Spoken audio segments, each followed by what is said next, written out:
الله وبركاته.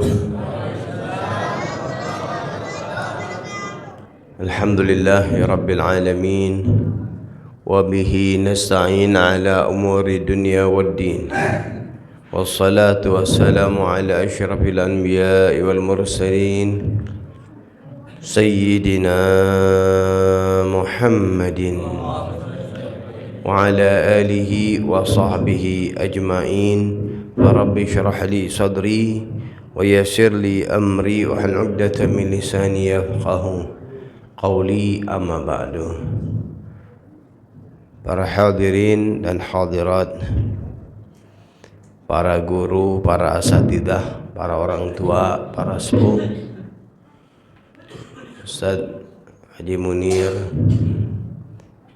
Ustaz Ahmad Junaid, Ustaz Junaidi, kemudian Ustaz Deden, para orang tua lain, para sepuh, tokoh masyarakat yang ada. Mudah-mudahan kita semua dipanjangkan umur, sehat afiah dalam taat kepada Allah Subhanahu wa taala. Ada Bapak RW juga ya, Masya Allah, alhamdulillah.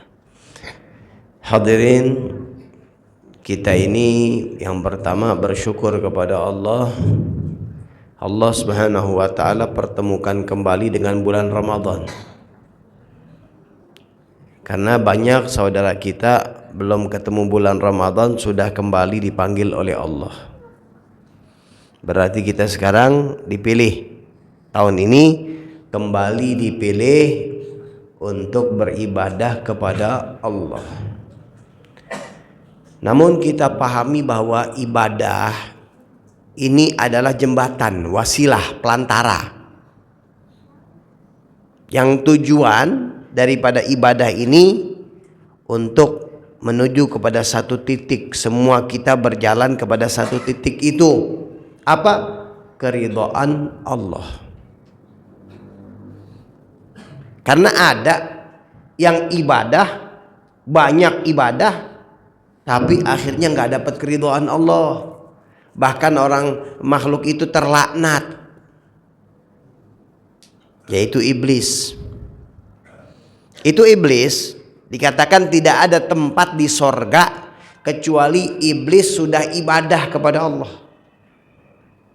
Sorga yang luas, sorga yang besar, yang luar biasa, itu iblis sudah ibadah kepada Allah di tempat itu. Tapi hasilnya ibadah itu tidak mengantarkan kepada keridhaan, tapi mengantarkan kepada kesombongan.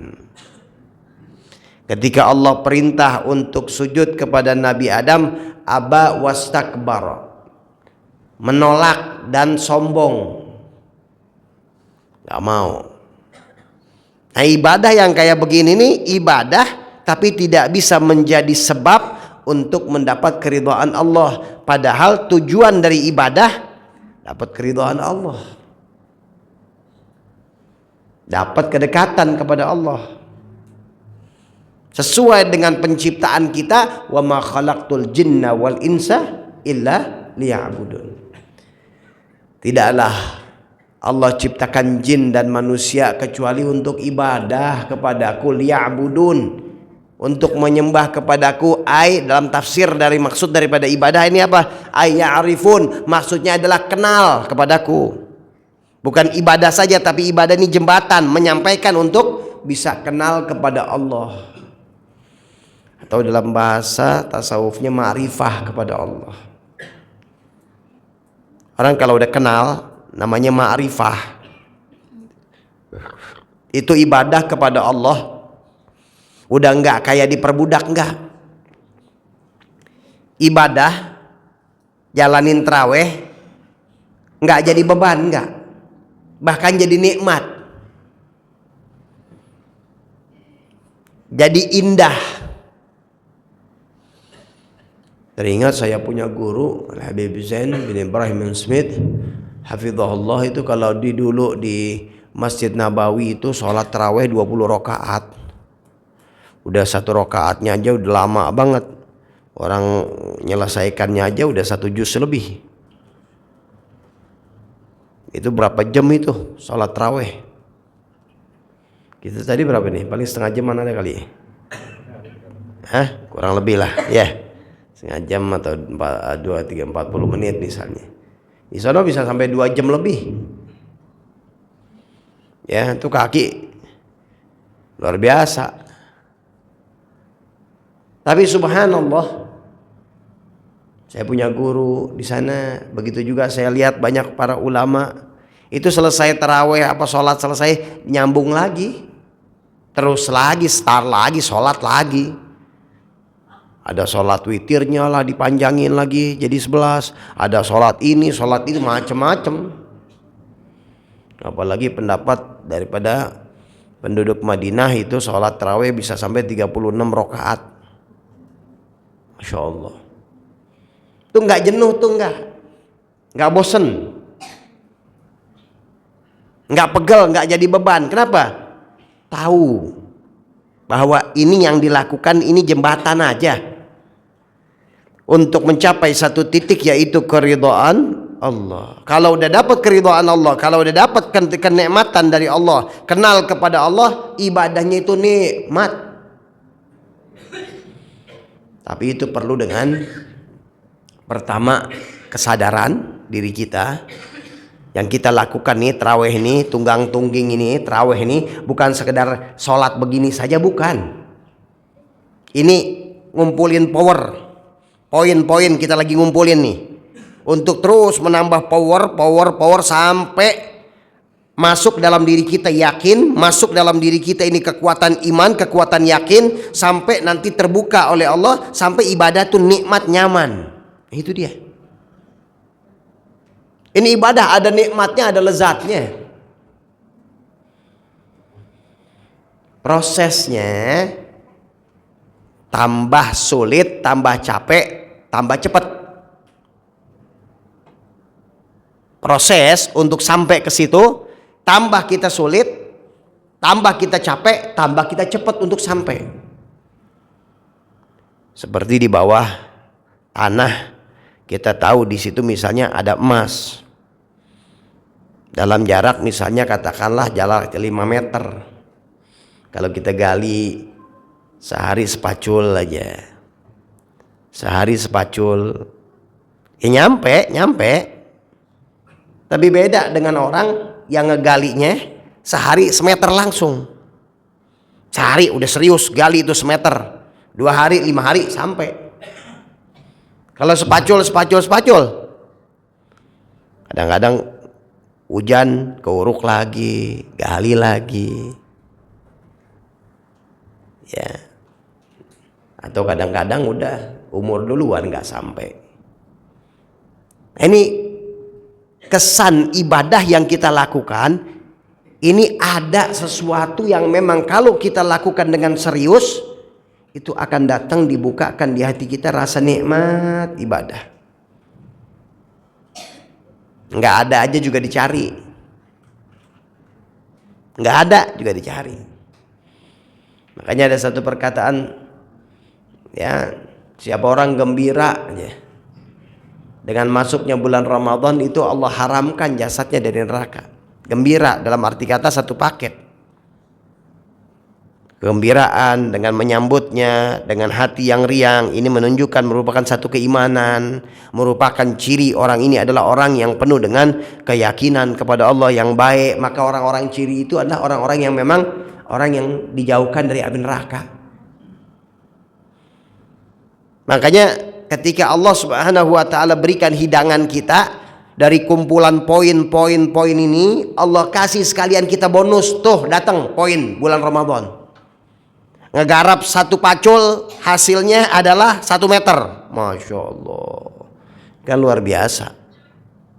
Artinya ngegarap sedikit tapi hasilnya besar. Ini bulan Ramadan. Makanya bulan Ramadan ini pantas dikatakan hadiah dari Allah. Tinggal mau serius atau tidaknya. Terkadang kita sholat tarawih, ini sholat tarawih dibisikin, udahlah sholat tarawih ntar kalau udah imamnya mau ruku baru udah takbir. Di sono di sini sih nggak ada. Amin. Ya, nggak ada ya. Paling imamnya mau salam baru takbir. Lebih parah ya. Itu kadang-kadang ada bisikan kayak begitu. Bisikan yang melemahkan kita. Maka kalau udah tahu yang kayak begitu, jangan mau kerja sama sama nafsu. Jangan mau kerja sama sama setan. Kalau diiyahin, iya capek ya, ya udah jadi. Tapi lawan. Oh, ini setan mau memperdayakan saya nih. Ini nafsu nih mau ngebohongin saya. Kalau seperti itu, kalau begitu imam takbir, saya langsung takbir. Tuh lama-lama tuh nafsu kurus. Ah udah dah, jangan ganggu dia dah. Diganggu dia malah ngelawan. Malah jadi semangat, jadi takut tuh. Nah ini nih kesempatan. Kalau kita tahu ini lagi ngumpulin poin, sayang kalau kita buang-buangin. Makanya alhamdulillah Allah Subhanahu wa taala pertemukan kita dengan bulan Ramadan, dan alhamdulillah Allah tulis kita termasuk orang-orang yang bisa beribadah di bulan Ramadan. Dah, insyaallah ini membuat semangat aja buat kita. Jadi kita nih lakukan ini, lakukan puasa, sholat, Quran, sedekah dan lain-lain. Ini poin aja, ngumpulin poin buat diri kita. Biar power tambah dalam diri kita, biar keyakinan tambah di dalam diri kita. Kalau udah bagus, udah melejit, nanti cahaya keluar. Indah. Ibadah tuh enak. Gak bakal mau keluar dari Islam, gak bakal mau keluar dari ibadah. Ya, Sayyidina Bilal disiksa, diperintah untuk keluar dari Islam, gak mau. Kenapa? Dapat nikmat sudah. Islam udah dapat nikmatnya. Orang kalau udah dapat nikmat Islam udah indah. Dapat nikmat iman, dapat yakin, indah. Nah ini yang kita perlu garap. Jangan hanya kita tidak memahami makna, kita waktunya sholat-sholat karena kelingkungan kita jadi terbawa. Akhirnya ketika kita ada di satu tempat, akhirnya orang-orang pada saat itu melakukan keduniaan, bahkan mereka rela untuk menjual agamanya untuk dunia, akhirnya ikut-ikutan. Naudzubillah. Kenapa? Karena nggak dapat rasa. Nggak dapat rasa, poin dalam ibadah ini nggak dikumpulkan. Lupa tujuan daripada ibadah, seakan-akan ibadah ya udah pengabdian aja, sekedar situ aja. Padahal kalau kita tahu ini ibadah, ini kebutuhan kita.